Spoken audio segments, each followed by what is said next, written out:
Almost सभी couples के बीच में फाइट होती रहती है। वो 2 दिन अच्छे से बात करते हैं, फिर से फाइट, और 2-3 दिन अच्छे से बात करते हैं, फिर से फाइट।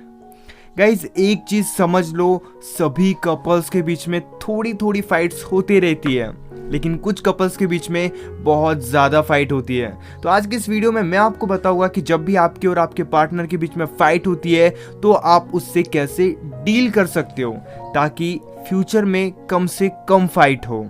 सो गाइस, मैं हूँ श्रावण कुर्मावंशी और आज के इस वीडियो को स्टार्ट करते हैं। गाइस सबसे पहले एक बात को समझ लो, ये ज़रूरी नहीं है कि आप जो चाहते हो वही आपका पार्टनर चाहता है।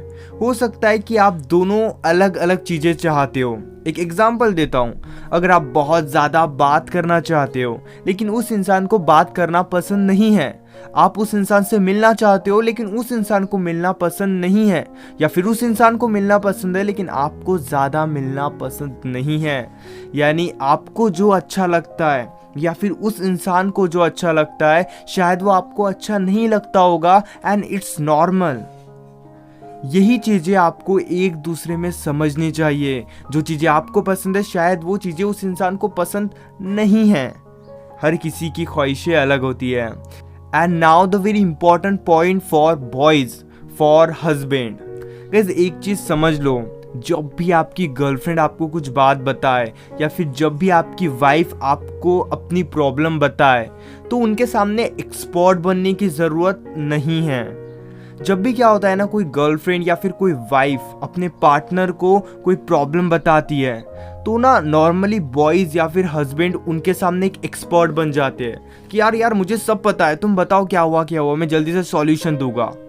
आपको ऐसा नहीं करना है, क्योंकि इससे वो इंसान बहुत ज़्यादा अनकंफर्टेबल हो जाता है, इससे उस इंसान को बहुत ज़्यादा प्रॉब्लम होती है। गाइस याद रखना, जब भी कोई लड़की या फिर जब भी कोई वाइफ आपको अपनी प्रॉब्लम बताती है, दैट मीन्स कि वो चाहती है कि आप उनकी बातों को अच्छे से सुनो और अच्छे से समझो। लेकिन लड़के और हस्बैंड क्या गलती करते हैं कि उन्हें एक्सपर्ट की तरह एडवाइस देने लगते हैं, क्योंकि बॉयज़ को लगता है, हस्बैंड को लगता है कि हर प्रॉब्लम का सॉल्यूशन है तो मैं तुम्हें सॉल्यूशन दूंगा। गाइज ऐसा नहीं करना है। जब तक वो आपसे किसी चीज़ के लिए एडवाइस ना मांगे तब तक आप खुद से उन्हें मत दो। आपको करना क्या है, आपको जब भी अपनी गर्लफ्रेंड या फिर अपनी वाइफ आपको जब भी अपनी प्रॉब्लम बताती है तो आपको बस ध्यान से सुनना है। इसी वजह से आपकी गर्लफ्रेंड या फिर आपकी वाइफ आपके साथ बहुत ज़्यादा कंफर्टेबल हो जाएगी। लेकिन इसके बजाय अगर आप उन्हें एक एडवाइस दोगे, एक एक्सपर्ट बन जाओगे उनके सामने, तो ये चीज़ उन्हें पसंद नहीं आएगी और आपके बीच में ज़्यादा अच्छी बातचीत नहीं होगी। इसलिए हमेशा याद रखना, जब भी आपका पार्टनर आपको कोई प्रॉब्लम बताए, जब तक वो कोई एडवाइस ना मांगे तब तक एडवाइस मत दो। ज़रूरत नहीं है एक्सपर्ट बनने की, कितना एक्सपर्ट बनोगे यार, एटलीस्ट अपने पार्टनर के सामने तो ज़्यादा एक्सपर्ट मत बनो। इसलिए जब भी कोई प्रॉब्लम आपकी गर्लफ्रेंड आपको बताए तो बस आप ध्यान से सुनो ताकि वो उस चीज़ की वजह से बहुत ज़्यादा कंफर्टेबल फील करे। अगर वो बहुत ज़्यादा डिप्रेशन में है और आप उनकी बातें बहुत अच्छे से सुन रहे हो तो बहुत ज़्यादा चांसेस है कि उनका स्ट्रेस रिड्यूस हो जाए, वो काफ़ी अच्छा फील करे। क्या सिर्फ सुनना तो है, सिर्फ समझना तो है, वो तो एडवाइस नहीं चाहते, वो सिर्फ चाहते ही कि आप उनकी बातें सुनो। एंड नाउ नेक्स्ट पॉइंट, ये भी बहुत ज़्यादा इम्पॉर्टेंट है, लेकिन ये पॉइंट है एक गर्ल के लिए, एक लड़की के लिए, एक वाइफ के लिए। ये पॉइंट क्या है, इसे समझने की बहुत ज़्यादा ज़रूरत है। याद रखना, जब भी आपका बॉयफ्रेंड या फिर जब भी आपका हस्बैंड कुछ अच्छा काम करे या फिर आपका हस्बैंड सारे दिन से बिजी था, सारा दिन उसने बहुत काम किया और इवनिंग में आप उन्हें कॉल करके ये बोल रहे हो कि यार तुम अपने काम में बहुत ज़्यादा बिजी हो, तुम मुझे बिल्कुल भी टाइम नहीं देते, तुम मुझसे बिल्कुल भी प्यार नहीं करते, तो यार इससे उसे बिल्कुल भी अच्छा नहीं लगेगा, क्योंकि वो काम कर रहा था जो कि काफ़ी ज़्यादा ज़रूरी होता है। तो ये कहने के बजाय आप उन्हें कॉम्प्लीमेंट्स दो, उनकी काम की तारीफ करो।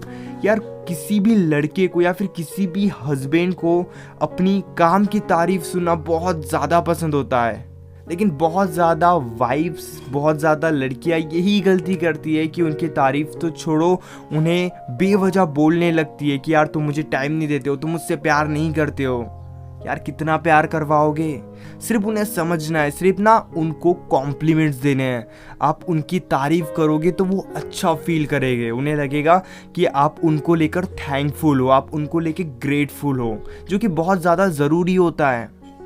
काफ़ी ज़्यादा कपल्स यही गलती करते हैं, वो हमेशा अपने साइड से सोचते हैं, लेकिन आपको हमेशा अपने पार्टनर के साइड से भी सोचना होगा। अपने बॉयफ्रेंड को बेस्ट बनाने की कोशिश मत करो। अपने बॉयफ्रेंड से ज़बरदस्ती काम मत करवाओ कि मुझे ये पसंद है इसलिए तुम ये करो, मुझे वो पसंद है मुझे वो इसलिए तुम वो करो। ऐसे नहीं करना है। आपका बॉयफ्रेंड जो भी काम कर रहा है, अगर वो कोई अच्छा काम कर रहा है तो उसकी तारीफ़ करो, ये बहुत ज़्यादा ज़रूरी है। अगर आप इस तरह अपने गर्लफ्रेंड को या फिर इस तरह अगर आप अपने बॉयफ्रेंड को ट्रीट करोगे तो आप नोटिस करोगे कि हाँ, आपका रिलेशनशिप काफ़ी ज़्यादा बेहतर हो रहा है और फाइट्स काफ़ी ज़्यादा कम हो रही है, जो कि बहुत ज़्यादा ज़रूरी है। याद रखना, फाइट्स होती रहती है, लेकिन ये ज़रूरी है कि आप उन फाइट से कैसे डील करते हो।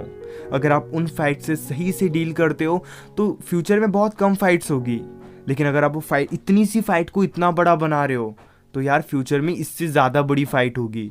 दैट मीन्स कि आपके रिलेशनशिप में रेगुलर फाइट्स ऐड हो जाएगी। तो ना फाइट्स को निकाल फेंको और जितनी भी छोटी मोटी फाइट्स होती है उनसे डील करना सीखो। फाइट्स को बड़ा बनाने की ज़रूरत नहीं है। कभी ईगो एटीट्यूड को साइड में रख के खुद सॉरी बोलो। अगर उनकी गलती है तो उन्हें माफ़ करो। गाइज, एक बार आपको इस रिलेशनशिप को समझना है और वही चीज़ आप लाइफ टाइम कर सकते हो। एक लॉन्ग रन के लिए अगर आप किसी के साथ रहना चाहते हो तो ये सारी चीज़ें बहुत ज़्यादा ज़रूरी है। होप गाइज, इस वीडियो से आपको काफ़ी ज़्यादा हेल्प मिली होगी। लेकिन आपके रिलेशनशिप में बहुत ज़्यादा प्रॉब्लम्स है, आप उन प्रॉब्लम्स को सॉल्व नहीं कर पा रहे हो, तो यार मैं किस लिए हूँ। अगर आप मुझसे कॉल पर बात करना चाहते हो तो आप मुझे इंस्टाग्राम पर मैसेज कर सकते हो। मैं आपको 1-on-1 गाइड करूँगा कि आप अपने रिलेशनशिप को कैसे स्ट्रॉन्ग बना सकते हो। जो भी आपके और आपके पार्टनर के बीच में फाइट चल रही है या फिर आप मूव ऑन करना चाहते हो, टॉक्सिक रिलेशनशिप से बाहर निकलना चाहते हो, तो आप कैसे निकल सकते हो। आप मुझे इंस्टाग्राम पर मैसेज कर सकते हो, वहाँ से हम कॉल पर बात करेंगे। Thanks for watching this video.